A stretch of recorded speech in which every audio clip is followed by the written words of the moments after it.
berasal dari masa sebelum Islam. Kalau kita menggali tanah, kemudian dapat, bahasa kita nih, harta karun, ya, mendapat harta karun, yang mana harta karun itu ditaksir berasal dari masa sebelum Islam. Kalau barang temuan itu berupa emas dan mencapai batas nisab emas, maka barang temuan tadi wajib bayar zakat 2,5%. Berapa nilainya? Nilainya itu nilai emas, bukan nilai sejarah. Kalau orang beli kan, kalau kolektor kan bukan nilai harga emas, tapi dia nilai sejarahnya. Ini barang lama. Mungkin harga berat daripada mangkok emas itu mungkin 100 gram. Harganya mungkin 100 juta kalau 1 gram 1 juta. Tapi kalau kolektor beli mungkin bisa 1 M. Jadi yang dihitung itu adalah berat emasnya. Berapa harga emas, berat emasnya? Kalau mencapai batas nisab wajib keluarkan zakat harta, zakat emas tadi, barang temuan. Tapi ini jarang lah. Biasa kita gali ini barang temuan yang sudah berumur 100 tahun, 200 tahun, 300 tahun. Itu sudah masuk Islam, sudah semasa Islam. Ya, jadi barang temuan yang wajib dikeluarkan zakatnya adalah barang temuan yang berasal dari sebelum masa Islam. Kemudian ada zakat jual beli. Zakat jual beli itu sudah juga dibahas kalau salah di pertemuan sebelumnya, dipercepat kemarin itu, yaitu adalah orang yang berdagang. Mulai daripada dia berdagang, walaupun dia belum buka toko, tapi barang dagangannya itu sudah mulai dibeli. Ya, mau dagang apa nih? Mau dagang piring-piring, dia sudah beli dulu barang dagangannya. Beli di Jakarta, beli piring-piring, lusinan. Sudah beli, tapi belum dijajakan, belum dipasarkan dulu. Tapi barang yang mau dijual itu sudah dibeli, itu sudah dihitung tuh, sudah dihitung haulnya, Kapan mulai beli barang pertama? Tanggal 1 Rajab. Walaupun toko belum buka, tapi barang yang dijual itu sudah ada. 1 Rajab tahun depan ditengok sampai tak batas nisabnya. Kalau sampai nisabnya adalah wajib bayar zakat. Ternyata pas 1 tahun toko belum terbuka-buka juga, tidak sempat inilah segala macam. Ya sudah, hitung harga modal barang yang kita jualan tadi. Ternyata harga modalnya cuma 50 juta. Oh, tidak sampai ke zakat nisab, batas nisab, maka tidak wajib zakat. Tapi kalau kita sudah berjalan toko, ya dihitung harga modal, bukan harga kita jual. Harga modal barang yang ada di toko kita dihitung semua, dijumlahkan total. Kemudian ditambah hutang orang kepada toko kita, dikurang lagi dengan hutang toko kepada toko lain mungkin. Berapa hasil?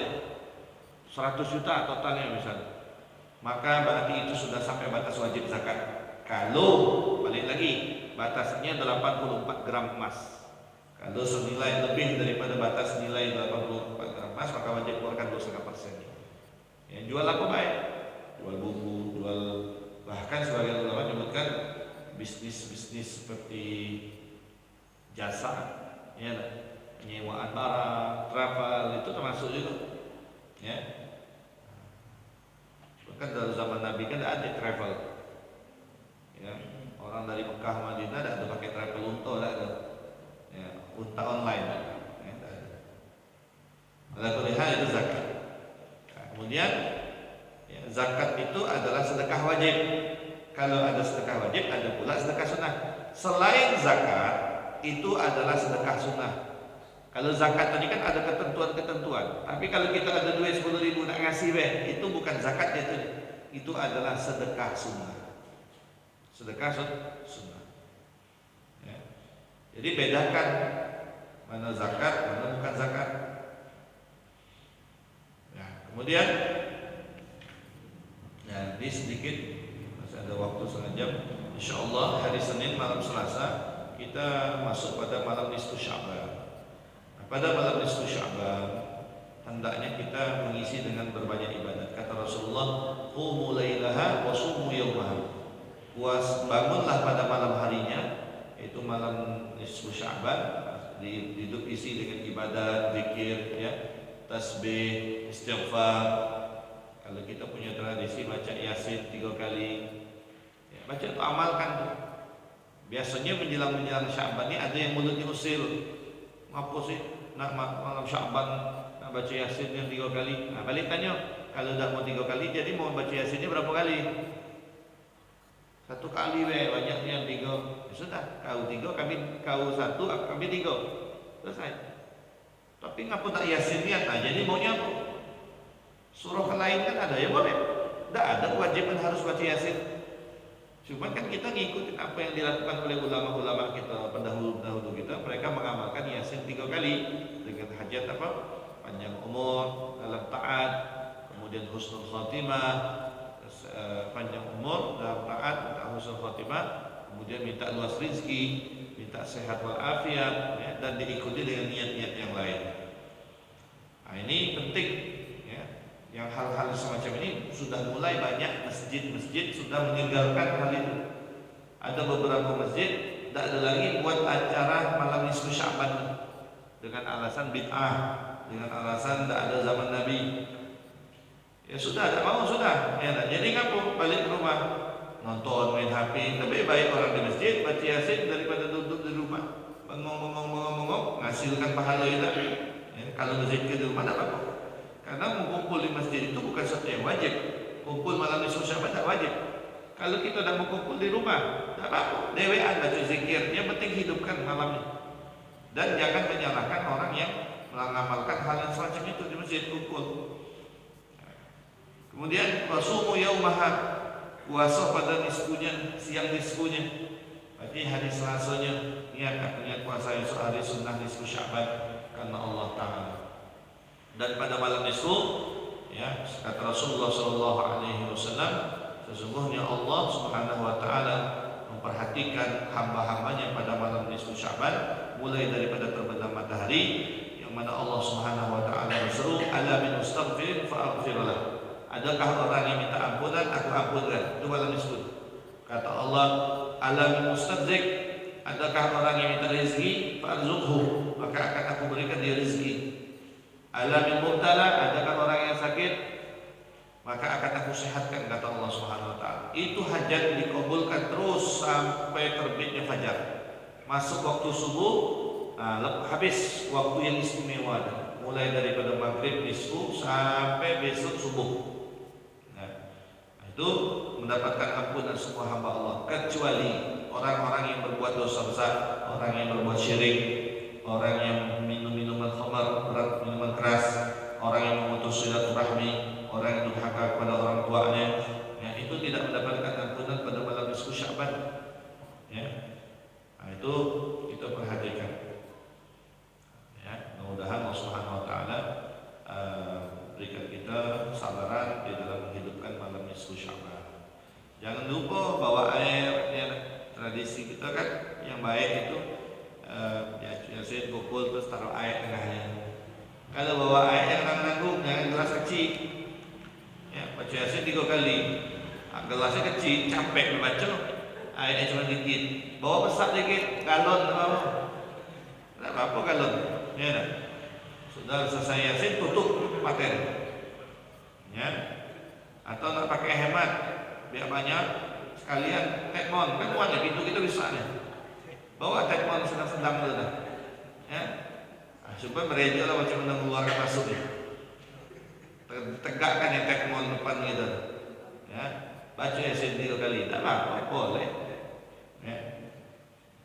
Jangan naik gelas kecil, ya Allah. Akuan ya.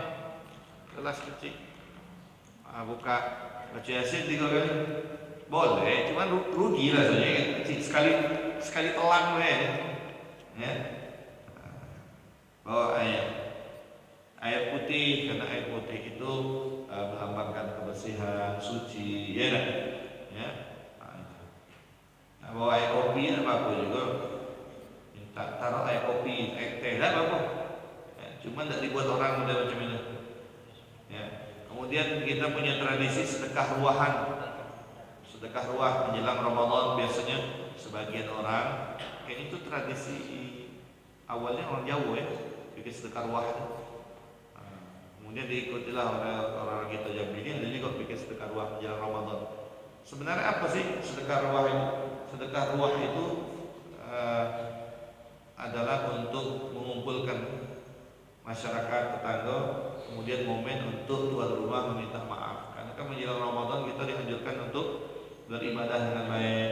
Kita dianjurkan untuk minta maaf, saling memaafkan sebelum Ramadan. Nak datangi siko-siko payah. Datang siko rumah, minta maaf, silaturahmi, dikasih minum teh, tidak bisa nolak. Kemudian datang lagi rumah tetangga, dikasih pula teh lagi. Nah, dua gelas. Datang ini dihidangkan teh lagi, tidak bisa nolak. 100 rumah, 100 gelas kita minum, kencing terus. Jadi caranya mana ada rezeki lebih, undang tetangga. Nah, kita bikin sedekah ruahan pada maghrib, kita tolong baca Yasin, tahlil, kemudian kita sampaikanlah. Nah, ini kan bentar lagi Ramadan, kami Sahabatul Bait memohon ampun, mohon maaf kepada jamaah, kepada tetangga-tetangga semua. Mungkin dalam bergaul kami ada yang tidak baik. Kami berharap agar masuk bulan Ramadan ini tidak ada lagi dendam, tidak ada lagi kesalahan yang tidak dimaafkan. Nah, itu fungsinya. Ya. Nah, tapi kalau tidak ada, belum ada duitnya, tidak ada masalah. Itu kan tidak ada wajib, itu tradisi saja. Ya, namun itu baik. Nah, itu menjelang Ramadan, ya, insyaallah. Mungkin nanti di pertemuan berikutnya menjelang Ramadan kita akan bahas terkait bab Ramadan. Tapi secara global, tidak ada secara rinci. Karena bab Ramadan ini sudah kita udah berapa tahun Ustaz? 2 tahun. Lebih, berarti sudah 2 kali puasa, lah 2 kali bahas bab puasa. Ya. Jadi tidak perlu lagi lah bahas bab puasa. Ya, secara global baiklah insyaallah nanti. Baik, kita lanjutkan juga daripada bab sedekah tadi, yang mana sedekah ada sedekah wajib, ada pula sedekah sunnah. Kemudian zakat harta, zakat fitrah itu dibagikan kepada siapa? Nah, ini maksud zakat. Yaitu adalah dibagikan kepada 8 asnaf, 8 orang yang berhak. Yang pertama, Allah berfirman, innamas shadaqatu lil fuqara'i wal masakin wal 'amilina 'alaiha wal mu'allafati qulubuhum wa fil riqabi wal gharibina wa fi sabilillahi wa ibnis sabil fariidatan min Allah wallahu 'alimun hakim. Sesungguhnya sedekah tadi atau zakat itu lil fuqara, dibagikan kepada orang-orang fakir, wal masakin, dan orang-orang miskin, wal amil, ya, amil zakat. Itu sudah juga berulang-ulang disampaikan perbedaan antara amil zakat dengan panitia zakat. Wal mu'allafati qulubuhum, orang yang lemah hatinya, yaitu adalah para mu'allaf dan sebagainya itu. Wa fil riqab, hamba sahaya. Wal gharimina, yaitu adalah orang yang punya hutang, orang yang memiliki hutang dan dia berhutang bukan untuk maksiat, maka orang yang punya hutang itu boleh diterima zakat. Wa fi sabilillah, seperti juga orang punya hutang untuk pembangunan masjid, dia hutang bahan ini bahan itu untuk bangun masjid, hutangnya untuk baik, untuk perkara baik, maka orang itu boleh menerima zakat walaupun dia kaya, walaupun mobil 4-nya banyak, ya, bukan karena kayunya, bukan karena miskin, tapi karena dia punya hutang. Ya. Wa banis sabil, musafir, ya. Wa fi sabilillah, yang fi sabilillah, fisabilillah yang wajib menerima zakat, yang bukan wajib, berhak menerima. Beda wajib menerima dengan berhak menerima. Kalau wajib menerima dia harus terima, tapi kalau berhak menerima dia nerima boleh, tidak nerima boleh. Misal saya mustahik zakat, misal saya musafir, saya ini boleh menerima zakat. Ya, musafir pas hari raya Idul Fitri saya masih di jalan, mampirlah ke masjid untuk sholat Id, mau balik berangkat ke Jakarta sana. Pas di Lampung tidak sempat, tidak terkejar lebaran di Jakarta, akhirnya lebaran di tol, ya, atau di Lampung, mampir ke masjid, musafir. Nah, sebelum sholat Id orang bagi-bagi zakat. Ditanya, bapak dari mana? Saya dari Jambi. Mau kemana? Saya mau ke Jakarta. Tidak terkejar lebaran Jakarta, jadi lebaran di jalan. Oh, berarti bapak musafir? Iya. Ini pak, ada zakat untuk bapak. Saya serahkan zakat ke bapak. Saya punya mobil. Ya, nah, saya punya duit banyak, misal. Maka saya adalah musafir, maka saya berhak untuk menerima zakat. Saya boleh menerima atau saya boleh menolak. Mohon maaf Pak, bukan saya tidak mau, tidak usahlah. Alhamdulillah kami masih ada perbekalan, semuanya masih cukup, uang juga masih cukup. Mungkin bisa dialihkan, kasih ke orang fakir. Boleh. Itu namanya berhak. Saya berhak menerima. Kalau orang kasih kepada saya memang saya berhak. Tapi saya tidak wajib menerima. Boleh saya tolak. Ya, nah, begitu. Makanya untuk orang-orang yang biasa disebut fisabilillah itu, ya, disebut fisabilillah seperti ustaz, kiai, apa segala macam, ceramah, imam, apa segala macam, itu bukan fisabilillah dalam zakat. Ketika ada orang ngasih, jangan terima. Boleh dinolak. Jangan dia merasa wajib terima orang ngasih. Nah, boleh. Bukan hak kita. Ya. Haknya mustahik yang lain. Itulah 8 orang-orang yang berhak menerima zakat. Faridatan minallah wallahu alimun hakim. Hadirin yang dimuliakan Allah Subhanahu wa taala. Adapun menginfakkan sebagian harta itu adalah bagian daripada kebiasaannya orang-orang saleh, da'bus salihin, kebiasaannya orang-orang saleh.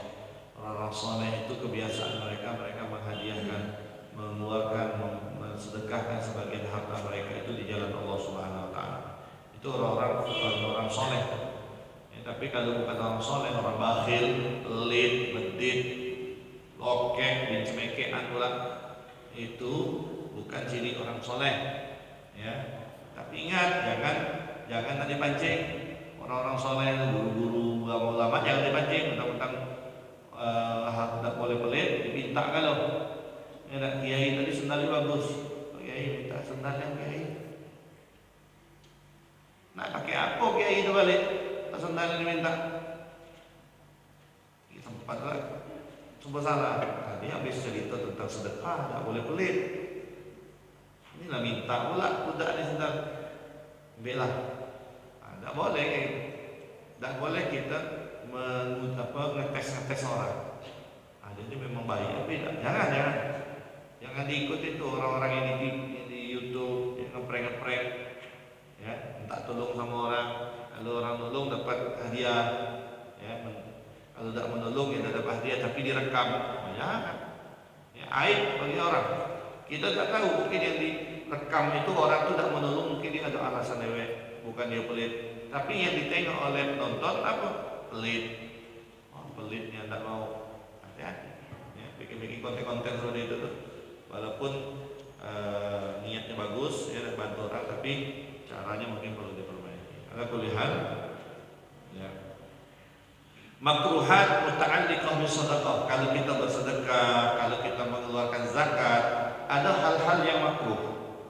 Yaitu adalah yang pertama, at-tasadduq bil radi illa fi syai'in asbabul khaliq wal awraq akhdhu sadaqah mimma ikhtalata maluhu biharam, yaitu menerima harta atau menerima sedekah, menerima pemberian dari orang yang kita tahu secara jelas dia ini punya dua gawean, gawe halal, gawe haram. Dia kerja, oh halal kerjaan itu.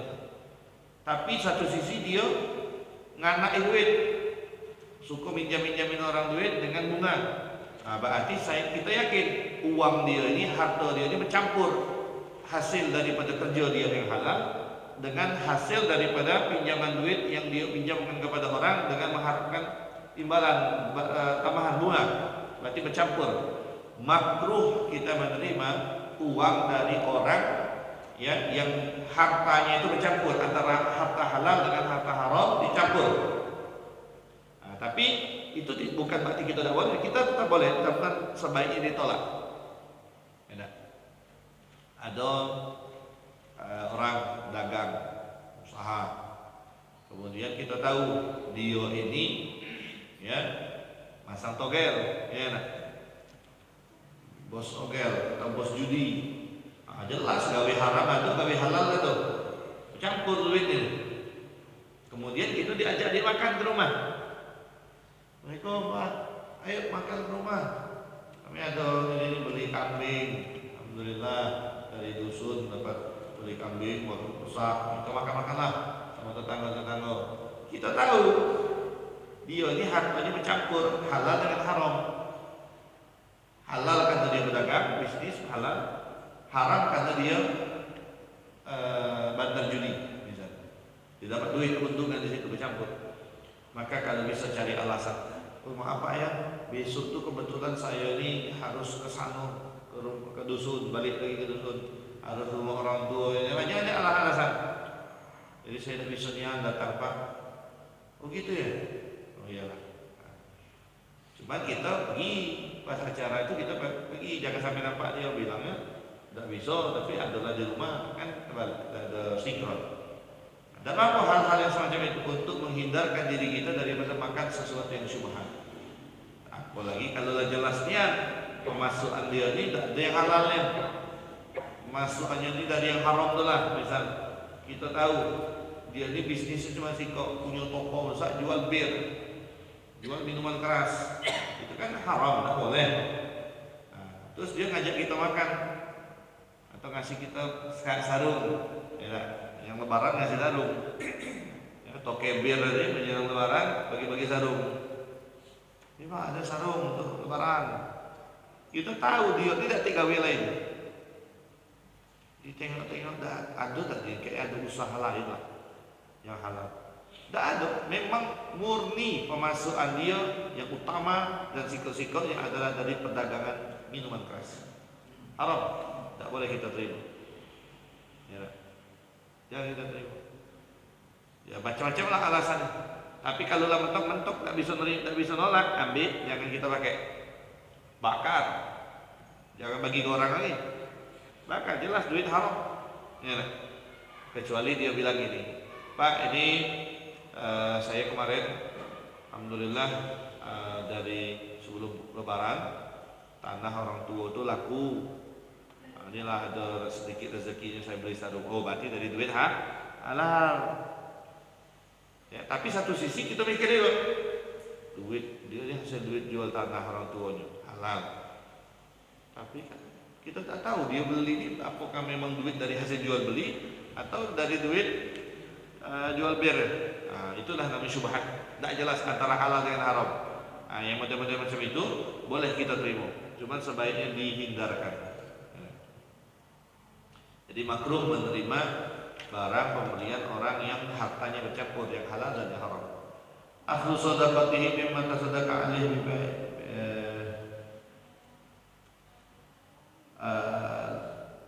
Allahumma shalli ala Muhammad. Al-muharramat al-muta'alliqah bi sadaqat tatawwu. Adapun hal-hal yang haram terkait hubungan sedekah adalah atasaddaq mimma yahtaju ilaihi nafaqatih.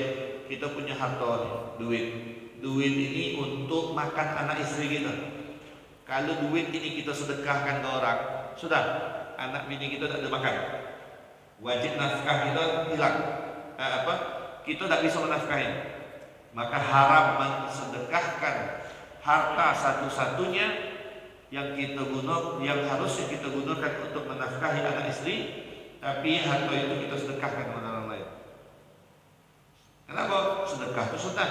Mau menafkahi anak istri wajib. Begitu seorang anak istrinya kelaparan, kecuali anak istri tadi ridho, kata istri dan anaknya, Pak kasihlah Pak orang tua, biarlah kita hari ini tidak ada makan apa-apa, kami tidak ada makan hari ini tidak apa-apa, besok insya Allah ada rezeki lagi. Kalau istri dan anaknya ridho tidak masalah. Tapi kalau tidak ada izin lagi atau duitnya cuma ada 50.000, cukup untuk makan sehari, nafkah hari itu 50.000 itulah kita bagi ke orang. Habis anak istri kelaparan tidak boleh, haram. Ya. Kemudian hendaknya disunnahkan juga dalam bersedekah itu adalah israr, sembunyi-sembunyi. Sedekah itu diam-diam. Biarlah orang nampaknya kita tidak pernah sedekah. Ada kan orang kita nengoknya tak pernah dia ini sedekah. Tapi di belakang kita dia rajin memberi orang. Ada. Biarlah kita menjadi orang yang dipandang tak pernah sedekah. Tapi sebenarnya di balik itu semua tanpa sepengetahuan orang kita sering bersedekah. Ya. Sering membantu, sering mengeluarkan sebagian harta kita jalan Allah. Kemudian disunnahkan juga tersedekah ala qarib, bersedekah kepada kerabat yang terdekat, saudara kandung, saudari kandung. Kita punya duit, dulur kita, adik kita, abang kita hidup susah, afdal sedekah kepada mereka. Afdal sedekah kepada mereka. Jangan dulu kepada orang lain, kepada mereka dulu. Karena itu dulur kita, kerabat kita. Jadi orang-orang kaya nih, ya, dia makmurkan dulu keluarganya. Dia rajin-rajin sedekah kepada kerabatnya. Jangan orang lain disedekahkan ini dan itu, tapi kerabatnya dewek hidup susah. Ada orang kaya, ya, dengan tetangganya hidup susah, rumahnya buruk, dibangunkan, direnovasi, bagus. Datangnya ada sepupunya hidupnya susah juga di kampung, rumahnya buruk, hampir rubuh. Itu dibiarkannya, tidak dibantunya. Maka orang yang semacam itu tidak mendapatkan nilai yang lebih di sisi Allah. Batas kebaikan yang pertama dulu dan nilai di sisi Allah Subhanahu wa taala. Karena afdalnya kerabat dulu hancur hati keluarganya. Ya Allah, punya sepupu kayak orang lain dibantu, aku tidak dibantu. Ya. Nah itu. Tapi bagi kita sebagian yang tak dibantu, jangan kita sebenarnya jangan kecil hati, tidak boleh kecil hati. Ya sudah. Ya. Kalau syukur-syukur dia kasih kita, bantu kita, alhamdulillah. Kalau tidak ada apa-apa. Cuma bagi orang yang punya harta tadi, rugilah bagi dia kalau dia menyia-nyiakan keluarganya. Wa taharil azminatul fadilah kal jum'ah. Kalau nak sedekah, utamakan di waktu-waktu yang afdal, seperti waktu Jumat. Waktu hari Jumat nak sedekah, pengennya nak ada duit lah, dapat duit rezeki 5 juta, pengenlah sedekah untuk nak ngasih budak yatim tu, ada duit 200.000, ya nak. Hari ini apa? Hari Rabu, tahan dulu sampai hari Jumat, boleh. Tapi sebagian katakan tak, Rabu atau pengen langsung kasih hari Rabu, jangan tunda-tunda, takutnya berubah pikiran. Nanti ketika datang hari Jumat, usahakanlah hari Jumat itu kita bersedekah, karena ibadat atau sedekah yang dilakukan pada hari-hari yang mulia itu akan mendatangkan nilai yang lebih di sisi Allah Subhanahu wa taala. Seperti Ramadan, kan banyak orang bayar zakat itu bulan Ramadan. Bayar zakatnya bulan Ramadan. Ya. Kalau zakat hartonya tadi, zakat hartonya bukan zakat fitrah. Zakat harto, bayar zakat hartonya bulan Ramadan. Sedangkan zakat hartonya jatuh tempo bulan Rajab. Atau bulan Rajab. Berarti jatuh tempo wajib zakatnya bulan Rajab, harusnya bulan Rajab, tapi ditunda kemudian jadi bulan Ramadan bayar, haram hukum. Makanya sebenarnya kita harus tahu kapan kita jatuh tempo untuk bayar zakat harta gitu. Ya. Jelas tadi yang sebut kalau punya duit itu rajin-rajin hitung, ya. Ustaz, kalau kadang duit nih kalau dihitung tuh cepat habis. Kalau tidak dihitung nih rasanya banyak ya. Tak harus hitung. Ya, siapa tahu kita harta kita nih, duit kita lah mencapai nisab, wajib kita zakat. Tapi yang dihitung adalah uang, duit, emas, perak. Adapun mobil harus dihitungkan, nilai mobil harus dihitungkan, nilai rumah tidak masuk hitungan. Ya. Rumahnya kecil, hidup susah. Tapi di tepi jalan rusak, nilai harga tanahnya setumpuk lebih berapa lah? Mungkin sudah bisa 1 juta mungkin kan? Nilai tanahnya sudah sampai batas nisab. Tapi jadi hidup susah. Tamat tercekek dia kalau wajib bayar zakat. Dari mana dia dapat duit? Apa harus jual tanahnya dulu? Karena rumahnya tinggal di mana? Jadi yang dihitung adalah emas, perak, uang. Barang-barang itu, ya, rumah, mobil itu tidak masuk hitungan. Nilai yang tidak masuk hitungan. Seperti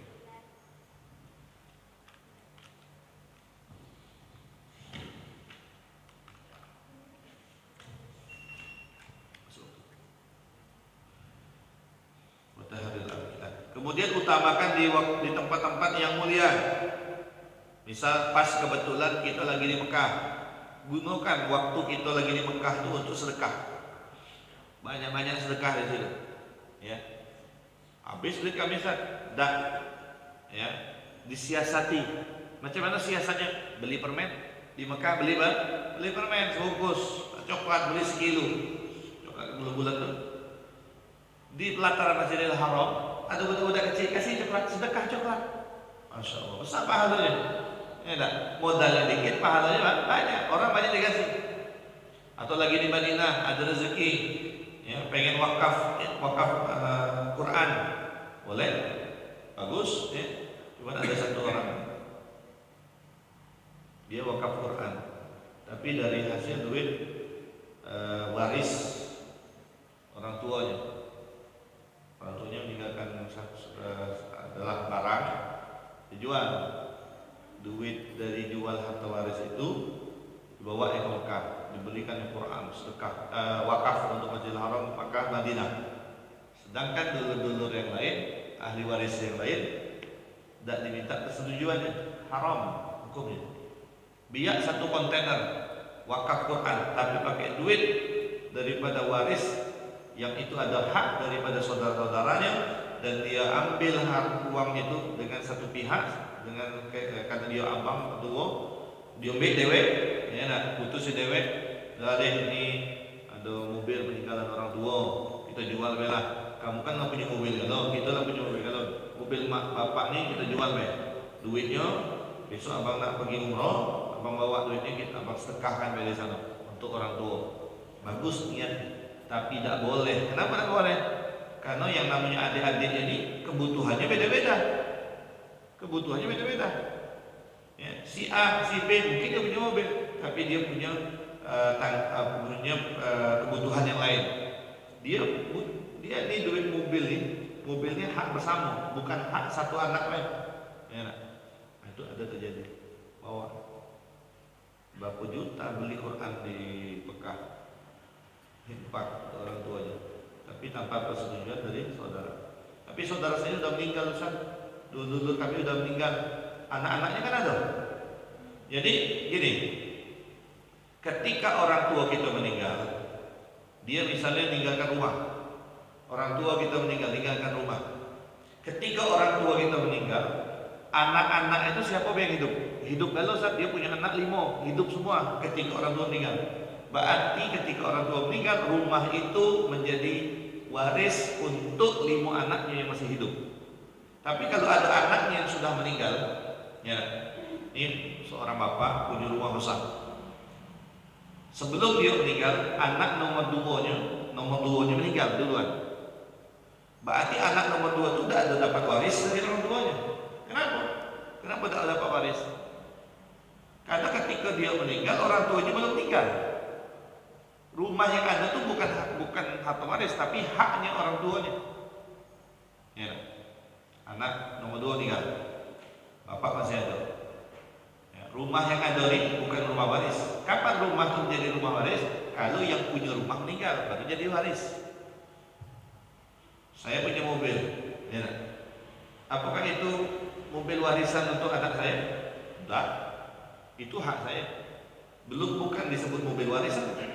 Tapi kalau saya meninggal, barulah mobil harta saya jadi waris namanya. Jadi kalau anak tadi meninggal sebelum orang tuanya, maka dia tidak dapat apapun. Ya. Ketika orang tuanya meninggal, anaknya 5 tadi, 1 nomor 2 sudah meninggal, berarti tinggal 4. Berarti rumah itu adalah hak untuk 4 orang anaknya yang hidup ketika orang tua meninggal. Anak dari cucu dari anak nomor 2 yang meninggal sebelum itu, ya itu tidak dapat.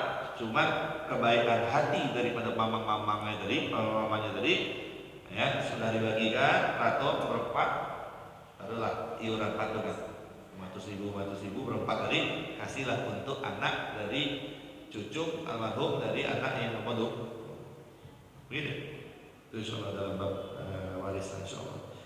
Nah, sampai sini ada yang mau ditanya?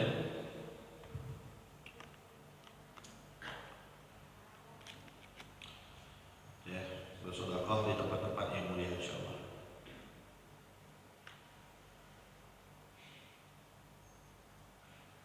Ada Al-Fatihah.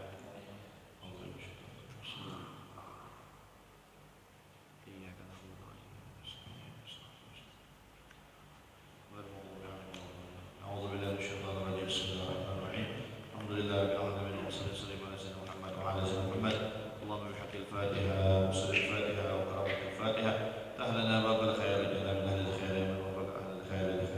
deh. Wafitna